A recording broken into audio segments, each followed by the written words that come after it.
Stylo news intelligence update में स्वागत है।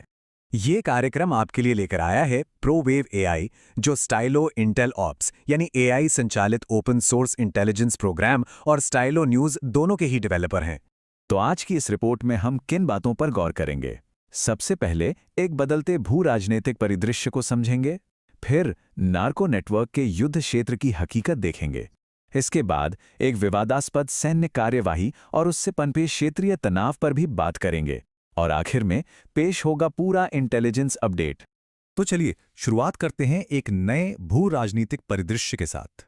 दरअसल लैटिन अमेरिका में सुरक्षा के जो समीकरण हैं, उनमें एक बुनियादी बदलाव देखने को मिल रहा है और इसे समझना आज की स्थिति के लिए बहुत जरूरी है। विश्लेषकों का मानना है कि एक खास घटना ने इस पूरे क्षेत्रीय संघर्ष को एक नया मोड़ दे दिया है। जैसा कि inter American institute for democracy के निदेशक कार्लोस सैंचेज बर्जेन कहते हैं कि ये लड़ाई अब पारंपरिक राजनीतिक मतभेदों की नहीं रही, बल्कि ये स्वतंत्रता और संगठित अपराध के बीच की एक सीधी जंग बन गई है। और ये सब शुरू हुआ 3 जनवरी 2026 को। इस दिन अमेरिकी सैन्य बलों ने वेनेजुएला के नेता निकोलस मादुरो को पकड़ा। बस इसी घटना के बाद पूरे क्षेत्र में जो नार्को तानाशाहियां हैं, यानी नशीले पदार्थों के व्यापार से जुड़ी सत्ताएं, उनके खिलाफ अमेरिका की एक व्यापक मुहिम शुरू हो गई। लेकिन इतनी बड़ी कार्रवाई के बावजूद सवाल ये उठता है कि जमीनी हकीकत क्या है? सच तो ये है कि नार्को नेटवर्क आज भी काफी सक्रिय हैं। तो चलिए अब जरा उनकी ऑपरेशनल सच्चाई पर एक नजर डालते हैं।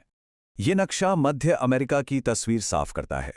यहाँ ग्वाटेमाला, कोस्टा रिका, निकारागुआ और होंडुरास, ये वो इलाके हैं जहाँ तस्करी के नेटवर्क सबसे ज्यादा सक्रिय हैं। असल में ये सभी देश अवैध पदार्थों को उत्तर की ओर भेजने के लिए एक अहम रास्ते की तरह इस्तेमाल हो रहे हैं। अब अगर हम दक्षिण अमेरिका की तरफ देखें तो ये नक्शे हमें कोलंबिया और इक्वाडोर के हालात दिखाते हैं। पुतुमायो और कुकुटा जैसे इलाके प्रोडक्शन और ट्रांजिट दोनों के बड़े केंद्र बने हुए हैं। और सिर्फ जमीन ही नहीं, बल्कि पूर्वी प्रशांत का समुद्री रास्ता भी तस्करी का एक बहुत बड़ा गलियारा है। और इसी बीच एक बहुत ही अहम और रणनीतिक बदलाव देखने को मिल रहा है।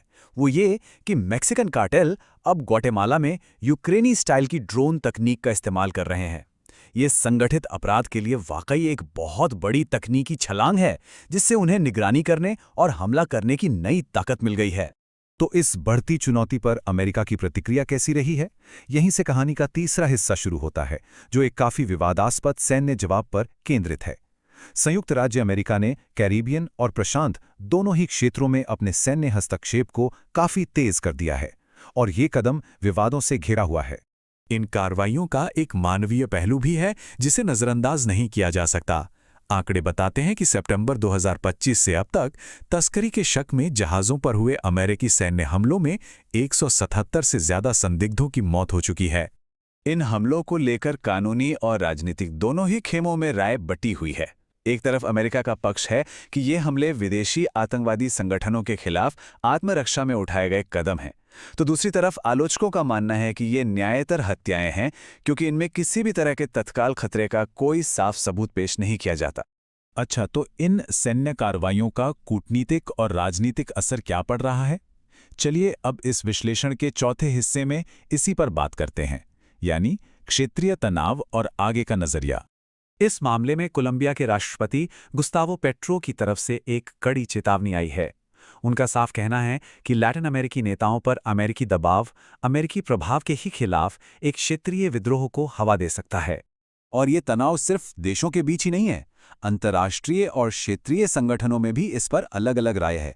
जहां अमेरिकी राज्यों का संगठन यानी ओएएस आमतौर पर इस रणनीति का समर्थन कर रहा है, वहीं संयुक्त राष्ट्र मानवाधिकार और स्थिरता पर जोर दे रहा है, और अंतर्राष्ट्रीय कानूनी विशेषज्ञ और कई लैटिन अमेरिकी नेता इन हमलों की वैधता पर गंभीर सवाल उठा रहे हैं और इनकी आलोचना कर रहे हैं। तो आगे क्या हो सकता है? आने वाले समय में कुछ खास घटनाओं पर नजर रखना जरूरी होगा, जैसे पेरू में 2026 के आम चुनाव और वहां सुरक्षा का मुद्दा, सैन्य खर्च को लेकर अमेरिका और मेक्सिको के बीच बदलते राजनीतिक रिश्ते, और इस क्षेत्र में अमेरिकी सैन्य अभियान जारी रहेंगे या नहीं। साथ ही वेनेजुएला में सत्ता का बदलाव और अमेरिकी अर्थव्यवस्था के साथ उसका सहयोग भी देखने लायक होगा। तो ये था इन घटनाओं का एक संक्षिप्त ब्यौरा, लेकिन एक ज्यादा गहरा विश्लेषण अभी बाकी है। इन सभी घटनाओं का और भी गहरा विश्लेषण सुनने के लिए स्टीलो न्यूज़ का पूरा इंटेल अपडेट पॉडकास्ट जरूर सुनें। ये आपके पसंदीदा चैनल पर उपलब्ध है या फिर आप इस पोस्ट के डिस्क्रिप्शन में दिए गए लिंक को भी फॉलो कर सकते हैं।